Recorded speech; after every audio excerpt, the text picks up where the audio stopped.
Arestado ang dating aktor na si John Wayne Sase dahil sa pagpatay umano sa kaibigan niya sa Pasig na ibinalita namin kahapon.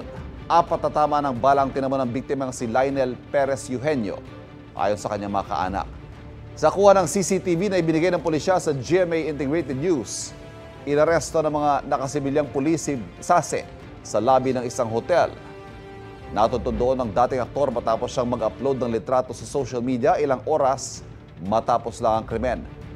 Batay sa investigasyon, nagkaroon ng malalim na alitan si Sase at ang binaril niyang kaibigan. Ibanta raw sa isa't isa ang suspect at biktima na parehong nasa drug watch list ng Pasig Police. Ayon naman kay Sase na sinampahan na ng reklamong murder, may banta sa buhay niya at ng kanyang pamilya. Naramdaman din daw niyang may gagawing hindi maganda ang kanyang kaibigan.